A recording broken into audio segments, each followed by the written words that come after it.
Selamat pagi semuanya, semoga kalian dalam keadaan sehat dan saya yakin kalian tetap semangat walaupun kita tidak bisa bertatap muka secara langsung, tapi saya yakin kalian mengikuti perkuliahan ini dengan baik.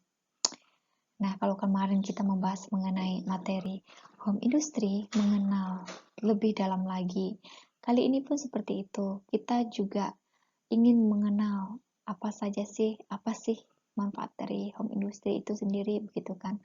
Nah, kenapa home industry sekarang ini naik daun seperti itu? Nah,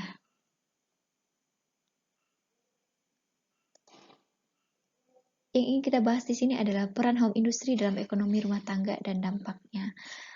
Nah, kalau berbicara tentang dampaknya, home industry sendiri merupakan usaha yang boleh dikatakan tetap kuat walaupun dilanda oleh pandemi. Kenapa? Ada beberapa industri yang memang masih berjalan dengan baik, namun ada beberapanya juga terkendala seperti itu.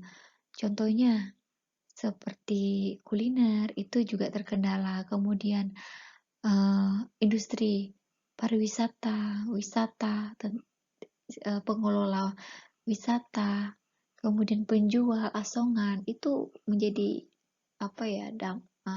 terkena dampaknya juga begitu. Nah, selanjutnya industri itu berkaitan dengan persaingan global.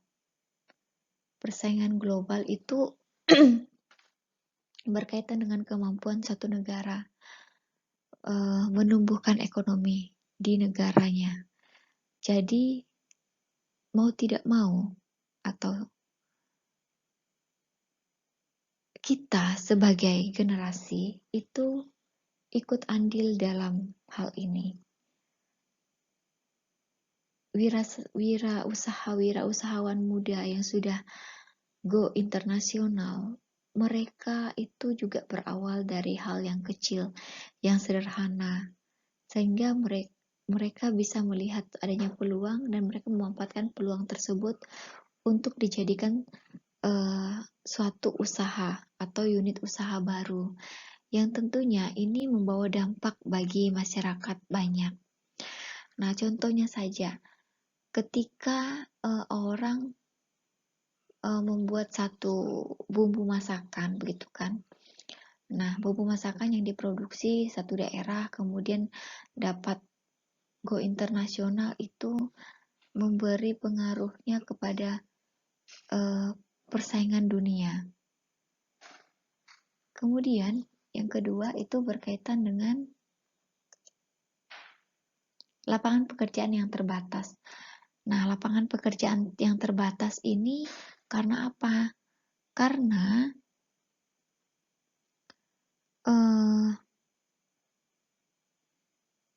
si penyedia pekerjaan itu juga banyak memilih ataupun lapangan pekerjaan tersebut itu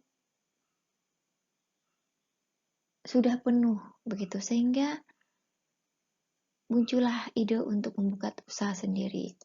Kemudian yang ketiga, sulit bekerja di bawah tekanan orang lain. Nah, ini berkaitan dengan diri kita ya. Ketika kita sudah merasa jenuh, berada ditekan, maksudnya ditekan di sini dengan segala peraturan, segala kewajiban-kewajiban yang harus dipenuhi seperti itu. Nah, ketika hal-hal ini sudah membuat kita tidak nyaman, mau tidak mau kita membuat usaha sendiri yang dimana kita sebagai bosnya, kita yang mengatur jam kerja kita sendiri, seperti itu. Kemudian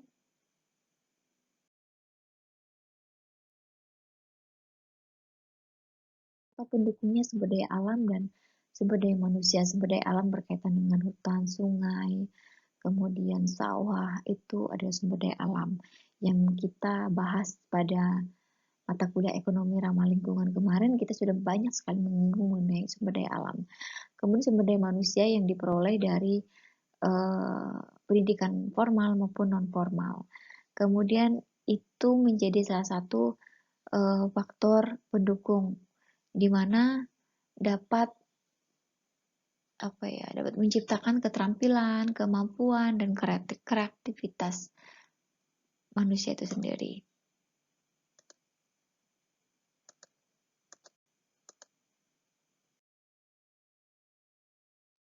Kemudian dengan adanya faktor pendukung tersebut, maka sebagian masyarakat harus membuat lapangan pekerjaannya sendiri atau mendirikan usaha menengah, usaha kecil atau yang dikenal dengan home industry untuk memenuhi kebutuhan ekonominya.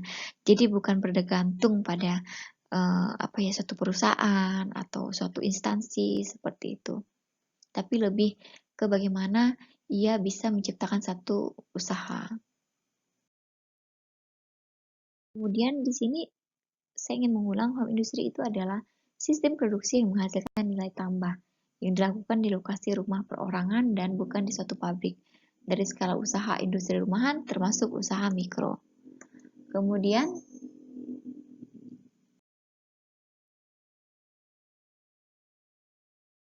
industri rumahan tergolong sektor informal yang berproduksi secara unik.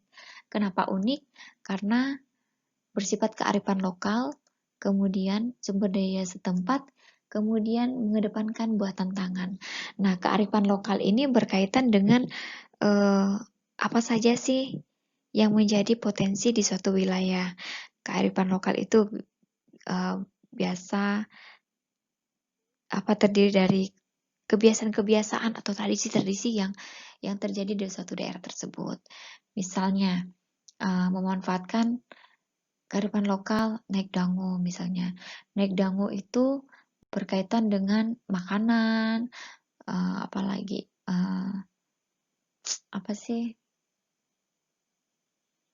kerajinan tangan atau kalung, cincin, gelang yang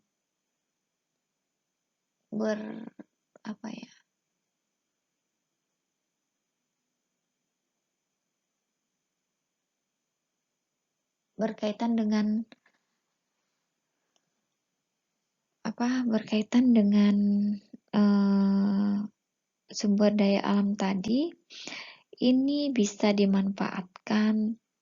Misalnya tadi hutan itu ada kayu, ada tanaman-tanaman, tanaman liar yang bisa dimanfaatkan menjadi salah satu usaha, gitu kan.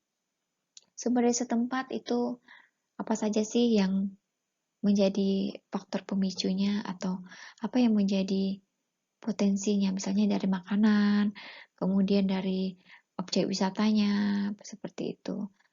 Itu semua bisa menjadi salah satu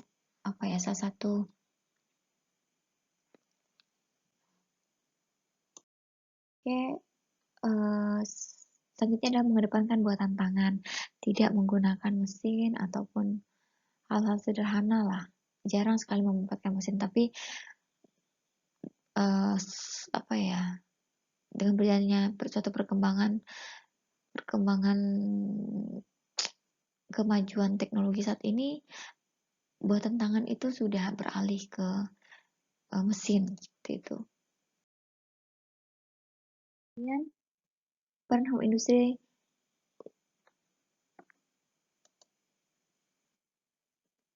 industri dalam kegiatan ekonomi yang mempengaruhi perkembangan ekonomi. Yang pertama itu membuka lowongan kerja ya untuk mereka yang memiliki pendidikan terbatas.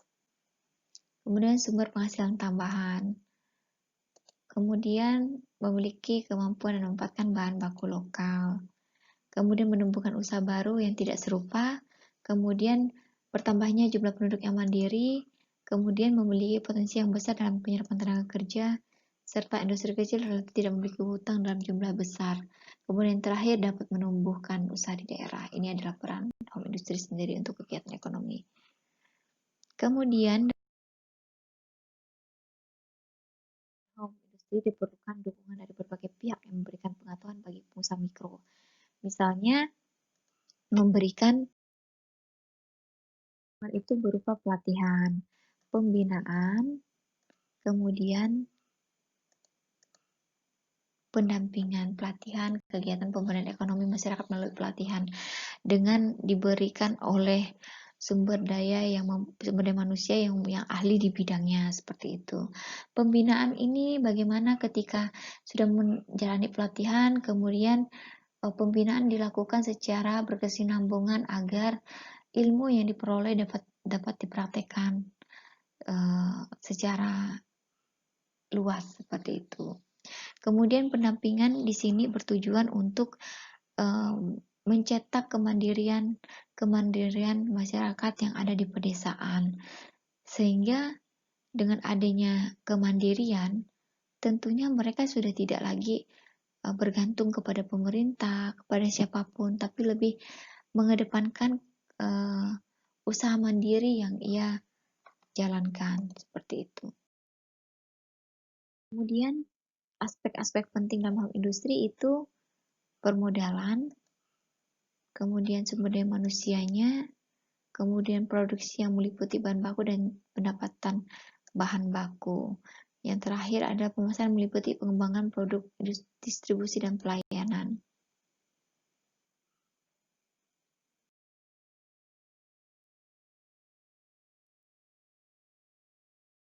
Faktor pendukungnya, sumber daya alam merupakan salah satu modal dalam mencerahkan sebuah pembangunan, terutama dalam ekonomi.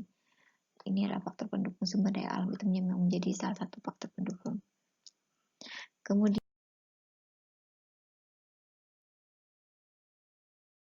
faktor penghambatnya, keterbatasan modal menjadi penghambat dalam proses pemberdayaan ekonomi masyarakat.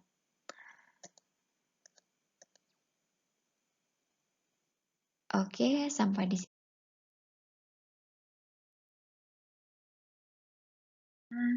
Nah, selanjutnya sesi berikutnya adalah kita tanya jawab di ruang chat.